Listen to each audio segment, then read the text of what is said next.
Sahabat Kompas.com, putra dari mantan diktator Filipina Ferdinand Marcos, Ferdinand Romualdez Marcos Jr. kembali ke Istana Kepresidenan Malacañang usai memenangi pemilihan presiden pada Senin 9 Mei 2022. Pria yang akrab disapa dengan Bongbong Marcos itu dipasangkan dengan putri petahana Presiden Rodrigo Duterte, Davao Sara Duterte. Mereka memperoleh suara 2 kali lipat dibandingkan pesaing terdekatnya, yakni Wakil Presiden Leni Robredo dan mantan juara tinju dunia sekaligus Senator Manny Pacquiao. I'm also guided by the fact that 31 million of our kababayans have voted for unity. And I am guided by that in the sense that I will continue to work for a government an administration that gives voice to everyone who wants to help. Kemenangan Bongbong ini pun membuat dinasti politik Marcos kembali ke pucuk kekuasaan Filipina selang 36 tahun setelah digulingkan. Ferdinand Marcos Senior yang berkuasa dari tahun 1965 hingga 1986 itu digulingkan lantaran memiliki reputasi politik yang kontroversial. Ia dikenal kerap menangkap, memenjarakan, dan menyiksa ribuan pesaingnya dengan dalih melawan komunisme. Serangkaian pelanggaran HAM dan korupsi juga merajalela terutama di lingkaran keluarga Marcos. Namun, tidak ada satupun anggota keluarga Marcos yang tersentuh proses hukum hingga saat ini.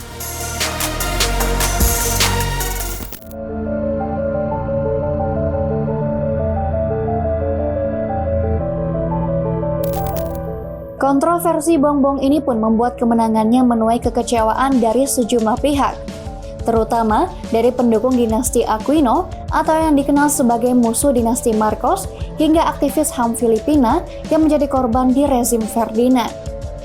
Eta Rosales, mantan Ketua Komisi Hak Asasi Manusia Filipina yang sempat 2 kali ditahan pada tahun 1972, menyebut kemenangan Bongbong ini jelas membuatnya kecewa. Meski begitu, ia akan melanjutkan upaya untuk meminta pertanggungjawaban atas hal yang ia dan para korban lainnya alami pada masa rezim Marcos. Give him a chance, of course. Because if he is finally declared as the winner, as the president, you'll just have to go by that. But we will have to be vigilant. We will have to be vigilant. And we will have to make sure that whatever gains that we have won.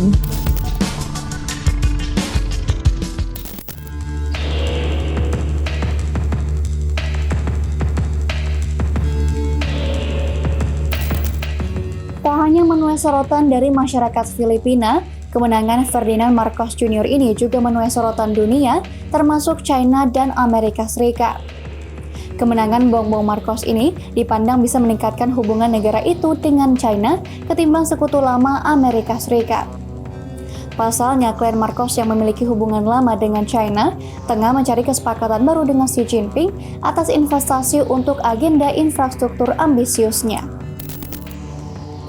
Di sisi lain, hubungan Marcos dengan Amerika Serikat dinilai akan semakin rumit. Pasalnya, Marcos telah menolak putusan pengadilan distrik Hawaii soal pembayaran $2 miliar AS kepada para korban rezim Ferdinand Marcos.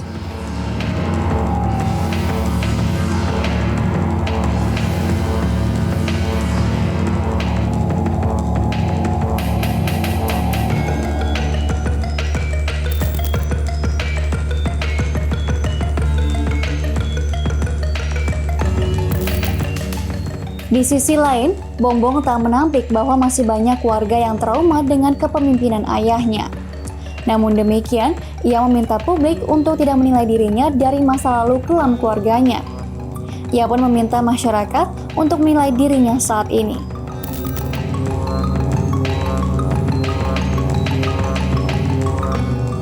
Bongbong looks forward to working across the Philippines and with international partners and organizations to address critical issues facing the country and to begin delivering for the Filipino people.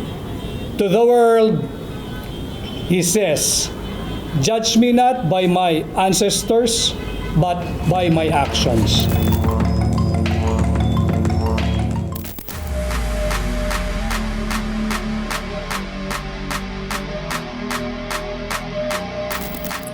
Kemenangan Bongbong di Pilpres Filipina ini juga dinilai sebagai alarm pengingat bagi demokrasi di Indonesia.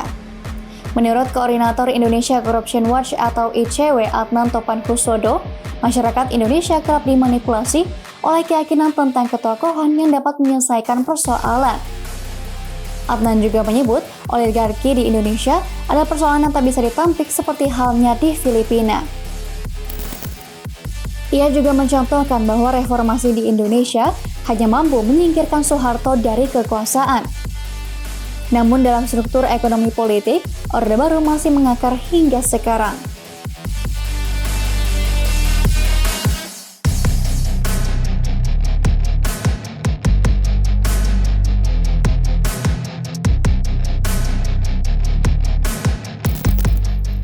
Demikian news update, simak informasi terupdate lainnya hanya di kompas.com, jernih melihat dunia.